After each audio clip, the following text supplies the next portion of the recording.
La paz de Dios reina entre todos. Meditaciones y escritos de Jaume Ribó, apóstol de Cristo.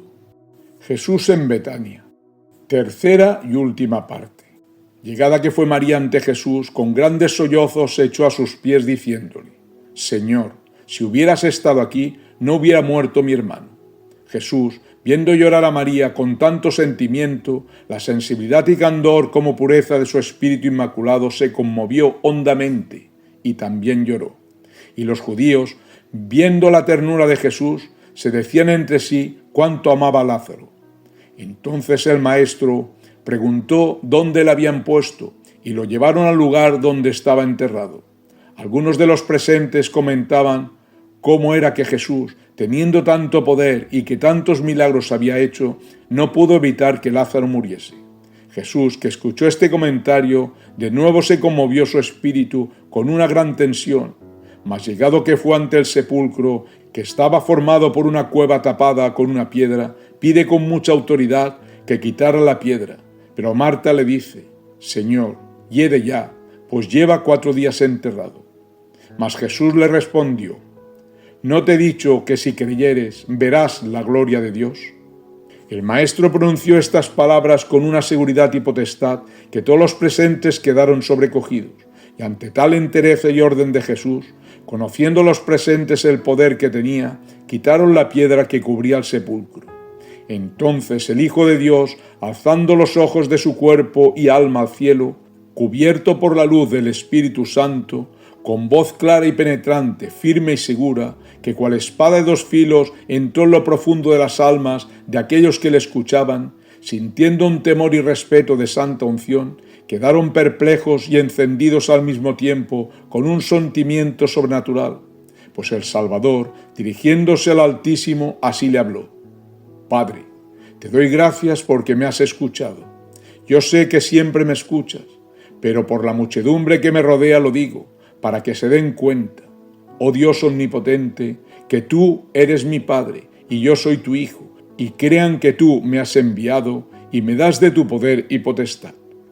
Mas luego, con voz poderosa que hizo temblar las rocas, como a todos los corazones de los que estaban allí presentes, dijo: Lázaro,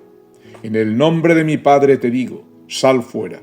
Y el que hacía 4 días que estaba enterrado salió dando saltos, pues llevaba pies y manos ligados con fajas, y el rostro envuelto en un sudario, como en aquel tiempo era costumbre. Mas el asombro de los presentes fue impresionante al contemplar aquella cena tan sobrenatural jamás conocida. Todos se quedaron inmóviles hasta cortárseles la respiración, puesto que en aquellos sagrados momentos fueron cubiertos por la gracia de lo alto, haciéndoles comprender quién era Cristo como la misión que había venido a cumplir en este mundo. Por ello muchos de los judíos que estaban allí presentes, ante aquel poderoso milagro tan sobrenatural, creyeron en Jesús. Entonces el maestro ordenó que desataran todas las vendas con que estaban atados los pies y manos de Lázaro, en medio del entusiasmo y alegría de todos, junto con las lágrimas de un agradecimiento sin límites, que aumentó la fe ciega hacia aquel que ya adoraban por tantos beneficios que había recibido aquellas 2 hermanas de sus santas manos,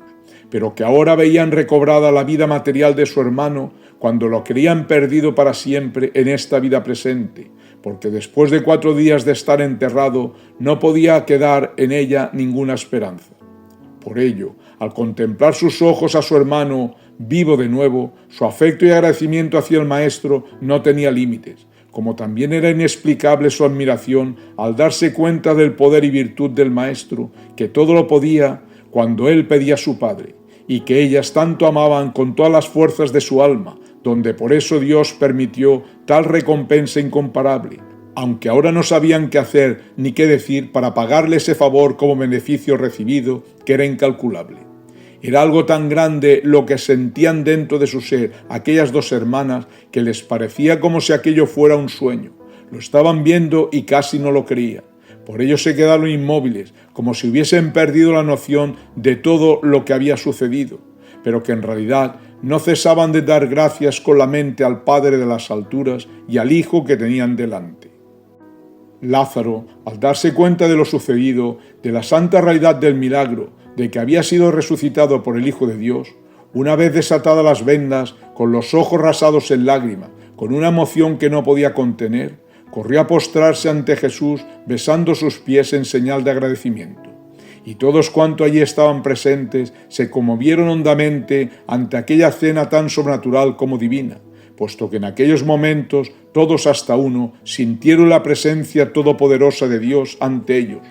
irradiado por la gracia y potestad de su Hijo, y emocionados como reconocidos con el Salvador, daban alabanzas al Altísimo por haber enviado a su unigénito para salvar y redimir a su pueblo,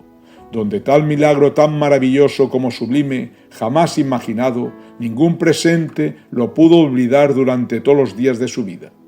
Mas, tal y como tenemos dicho, en aquellos momentos tan sobrenaturales que la gracia del poder omnipotente del Padre cubría a todos los presentes, todos reconocieron en Jesús al Mesías esperado, y muchos de los judíos, aceptando tal realidad, abrazaron su doctrina desde el fondo de su alma, perseverando con él.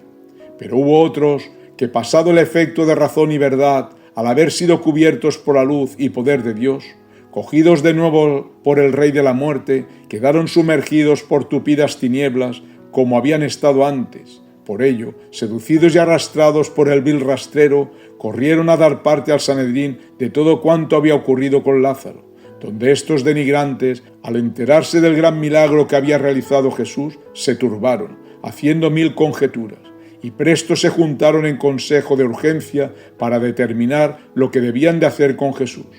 Todos exponían desorbitadamente sus temores y consecuencias que podían sobrevenir ante los portentosos prodigios que obraba el profeta de Nazaret, y como las gentes iban detrás de él para escucharle.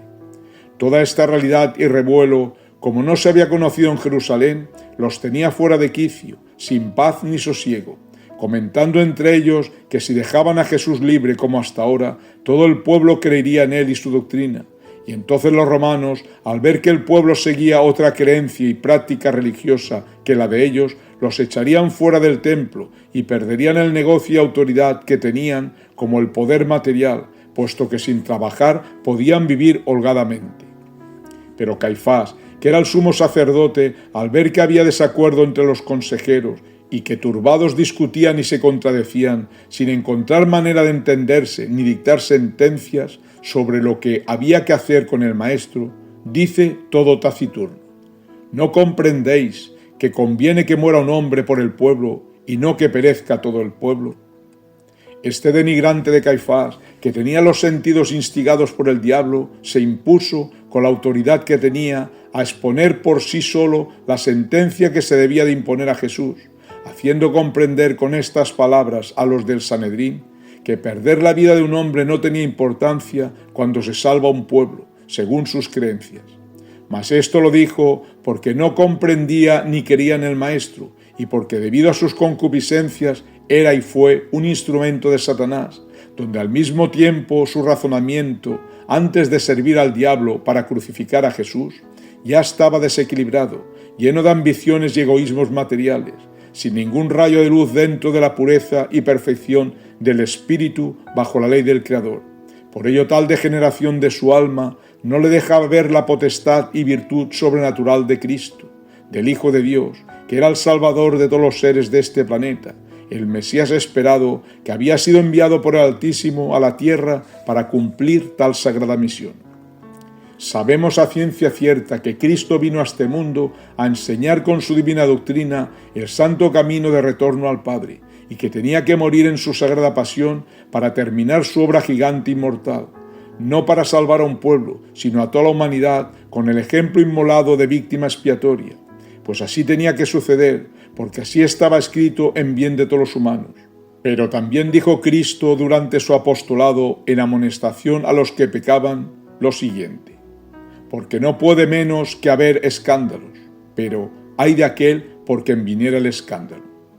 Y la muerte de Jesús en la cruz fue el escándalo más grande que se ha conocido en este mundo. Por ello, malaventurado fue Caifás al exponer esta sentencia, y doblemente lo fue cuando después la decretó en el juicio que hicieron a Jesús, la pena de muerte, siendo inocente. Y malaventurado fue y es el pueblo de Israel, porque este pueblo rubricó la sentencia y crucificó a su Salvador,